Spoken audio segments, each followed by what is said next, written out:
رات کے کسی پہر اسے پانی کی شدت سے طلب ہوئی۔ اتنی ٹھنڈ میں بھی اس کا جسم پسینے سے شرابور ہو رہا تھا۔ آنکھیں سوجی ہوئی محسوس ہوئیں تو اس نے ہاتھ سے سر کو ٹچ کیا۔ وہ گرم انگارے کی طرح دہک رہا تھا۔ گلے میں خراش سی ہوئی۔ اس نے ہمت سے بیٹھتے ہوئے زیرو بلب کی روشنی میں موبائل اٹھایا اور نسرین کو فون کیا۔ وہ ان کی خاندانی ملازمت تھی، اولاد نہیں تھی تو شوہر نے چھوڑ دیا۔ تب سے وہ یہیں کچن کے ساتھ ایک کمرہ اور باتھ روم پر مشتمل کوارٹر میں رہتی تھی۔ پہلی بیل پر تو فون نہیں اٹھایا، البتہ دوسری بیل پر اس کی ہڑبڑائی ہوئی آواز سنائی دی۔ ماہر نے انہیں گرم پانی لے کر آنے کو کہا تو وہ بسم اللہ کرتی ہوئی اگلے ہی منٹ میں وہاں موجود تھی۔ ماتھے کو چھو کر بخار چیک کیا تو گھبرا ہی گئی۔ اتنا تیز بخار؟ میں بیگم صاحبہ کو بلا لاؤں؟ نہیں، رہنے دیں، ویسے بھی 4 بج گئے ہیں، ماما خود اٹھ جائیں گی۔ اس کی آواز میں لرزش سے تھی۔ نسرین نے میڈیسن والی ٹوکری آگے کی تو اس نے ایک پین کلر پانی کے ساتھ نگل لی۔ بخار کی میڈیسن ختم تھی۔ کافی عرصے سے کسی کو بخار ہوا ہی نہیں تھا۔ اس نے نسرین کو بھی اپنے ساتھ لیٹنے کو کہا تو وہ اپنا کمبل لے کر آ گئی۔ ماہر کمبل منہ تک ڈھانپ کر لیٹ گئی تھی اور تھوڑی دیر میں وہ ہوش کی دنیا سے بہت دور نکل گئی۔ صبح جب دوبارہ اس کی آنکھ کھلی تو اپنے ارد گرد ماں باپ کو دیکھ کر مسکرائی۔ فرخندہ بیگم تسبیح کے دانے روڑ رہی تھیں اور تھوڑی تھوڑی دیر بعد پھونک بھی مار رہی تھیں۔ ماں باپ کے احسانوں کا بدلہ اللہ کی ذات کے سوا کوئی نہیں چکا سکتا۔ رات تو ٹھیک تھی تم، وہ تو شکر ہے میری آنکھ اذان سے پہلے ہی کھل گئی تو نسرین نے مجھے بتایا کہ تمہیں بخار ہوا ہے۔ وہ محبت خفت کے ملے جلے لہجے میں بولی۔ تمہارا بھائی تھوڑی دیر تک آ جائے گا۔ ماما آپ نے انہیں فون کیوں کیا ہے؟ بلا وجہ پریشان ہوں گے۔ وہ روحانسی سی ہوئی۔ بیٹا بخار آپ کا ابھی بھی تیز ہے تو بہتر ہے وہ خود آ کر چیک اپ کر لے، ہمیں بھی تسلی ہو جائے گی۔ حسان صاحب اس کے ماتھے پر ہاتھ رکھ کر بولے۔ عمیر جلد ہی آ گیا تھا۔ ٹمپریچر چیک کر کے ایک گہری فکر مندی کی نگاہ ماہر پر ڈالی۔ کیا ہوا ہے؟ کوئی ٹینشن لی ہے؟ پروفیشنل لہجے میں پوچھ رہا تھا۔ ماہر کیا جواب دیتی؟ فرخندہ بیگم سرعت سے بولی۔ ان کے کالج میں کسی نے سوسائیڈ اٹیمپٹ کی ہے، اس کی ٹینشن لی ہوگی اس نے۔ عمیر نے بات سن کر ہونٹ سکیڑے۔ اس لیے تو اتنا تیز بخار ہوا ہے۔ ماہی میں تو تمہیں اپنی طرح بہادر سمجھتا تھا۔ وہ اسے میڈیسن دے کر سر کے بالوں پر نرمی سے ہاتھ پھیر رہا تھا۔ ٹینشن نہیں لیتے ورنہ یہ دیمک کی طرح انسان کو کھا جاتی ہے۔ چلو اب آرام کرو، میں یہی ہوں، کل تمہاری بھابھی بھی آ جائیں گی۔ اچھا احمد اور علی بھی آئیں گے؟ وہ چہک کر بولی۔ ہاں، ہم یہیں شفٹ ہو رہے ہیں، عمیر نے ماں کو دیکھتے ہوئے بتایا۔ اچھا یہاں پوسٹنگ ہو گئی ہے؟ وہ فرحت و اشتیاق سے پوچھ رہی تھیں۔ جی ماما، آپ اوپر والا پورشن صاف کروا دیں، عمیر نے کہا تو وہ فوراً خوشی سے بولی۔ ہاں ٹھیک ہے، میں ابھی نسرین سے کہہ کر آتی ہوں۔ 2 منزلہ گھر ایسے تعمیر تھا کہ اوپر والی منزل کی سیڑھیاں باہر کار پورچ کی طرف بھی تھیں اور گھر کے اندر بھی۔ 3 کمرے، اٹیچ واش روم، کچن سب اوپر بنے تھے۔ کار پورچ کے اوپر ٹیرس تھا۔ عمیر کی شادی کے شروع کے دنوں میں جب وہ یہاں رہ رہے تھے تو اوپر کے پورشن میں ہی سامان شفٹ کروایا گیا اور حسان صاحب کا کہنا تھا کہ نیچے والا پورشن ماہر کا اور اوپر والا عمیر کا ہے۔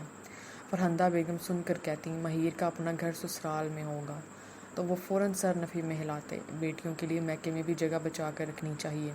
سسرال بیاہ کر بھیجنے کا مطلب یہ تو نہیں ہے کہ ہمیشہ کے لیے میکے والوں سے ناتا ہی ٹوٹ گیا ہو، بلکہ بیٹیوں کا میکہ سلامت رہنا چاہیے تاکہ وہ جب کبھی آئیں تو پرایا گھر نہیں بلکہ اپنا سمجھ کر استحقاق سے آئیں۔ بیٹے تو اپنے لیے خود بھی بنا سکتے ہیں، مسئلہ تو بیٹیوں کا ہوتا ہے۔ ماں باپ کے چلے جانے کے بعد بھی ان کے پاس اپنی پناہ گاہ ہونی چاہیے۔ حسان آپ بھی انوکھے باپ ہیں، سب سے الگ سوچتے ہیں۔ اصل میں آپ اسے خود سے دور نہیں ہونے دینا چاہتے، اسی لیے اگر آپ کا بس چلے تو گھر داماد ہی بنا لیں۔ وہ گھور کے بیگم کو دیکھتے ہوئے بولے۔ ویسے اگر میرا ہونے والا داماد مان جائے تو مجھے اس میں بھی کوئی اعتراض نہیں۔ اور پھر وہ دونوں ہنس دیے۔ ماہم کل سے مسلسل فون کر رہی تھی لیکن موبائل پر ہینڈ فری لگے ہونے کی وجہ سے ماہر کو کال کا پتہ ہی نہیں چلا۔ اسے ٹیونز پسند تھیں لیکن رنگ ٹیون کا بجنا اسے پسند نہیں تھا، اس لیے وہ ہمیشہ فون کا والیوم سلو رکھتی تھی۔ ماہم نے لینڈ لائن نمبر پر کال کی تو نسرین نے فون اٹھایا۔ السلام علیکم آنٹی، میری ماہر سے بات کروا دیں۔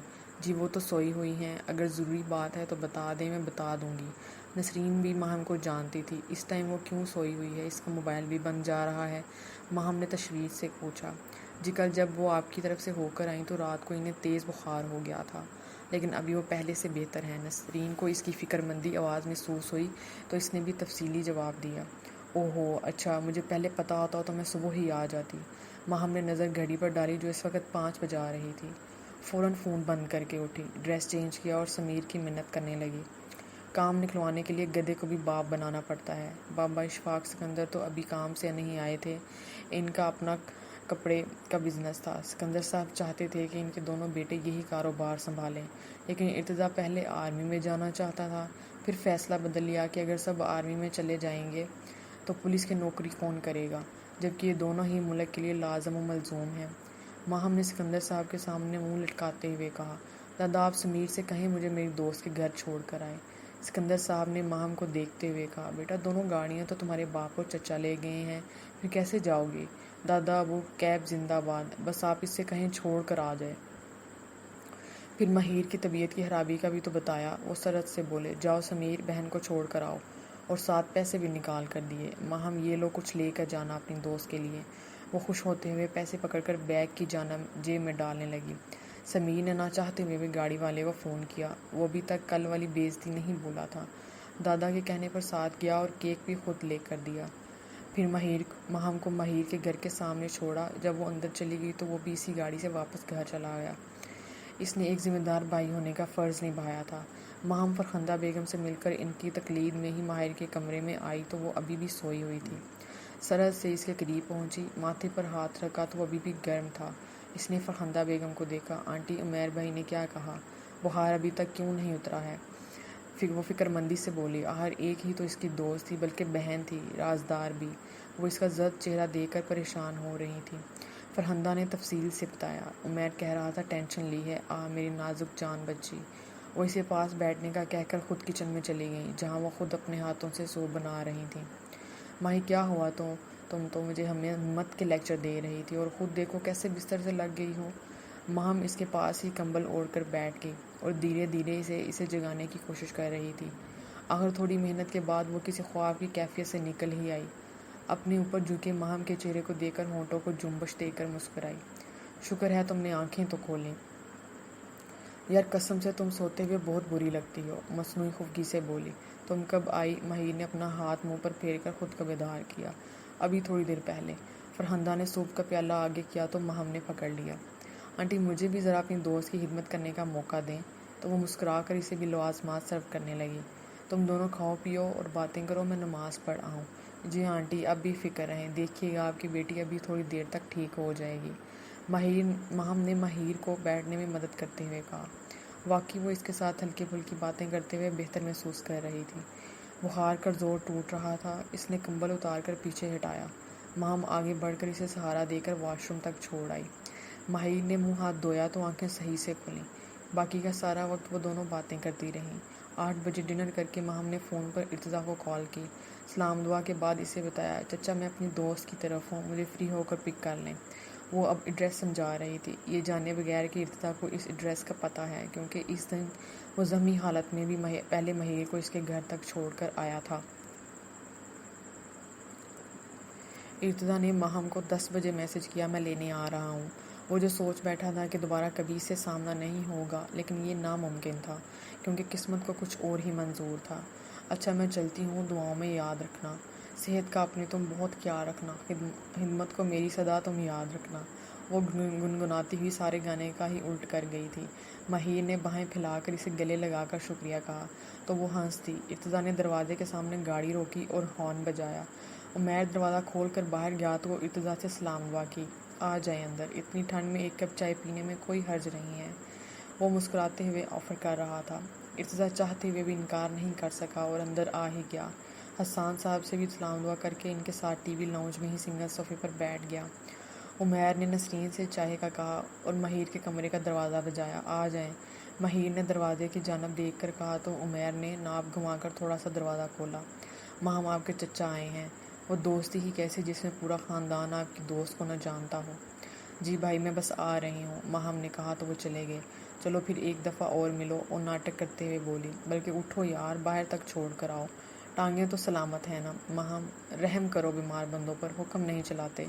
وہ مصنوعی بیزاری سے بولی، کوئی نہیں بیمار، یہ تو بس معمولی سا بخار ہے۔ وہ باقاعدہ اسے کھڑا کر کے اپنے ساتھ کھینچ رہی تھی۔ اللہ تم جیسی دوست کسی کو نہ دے۔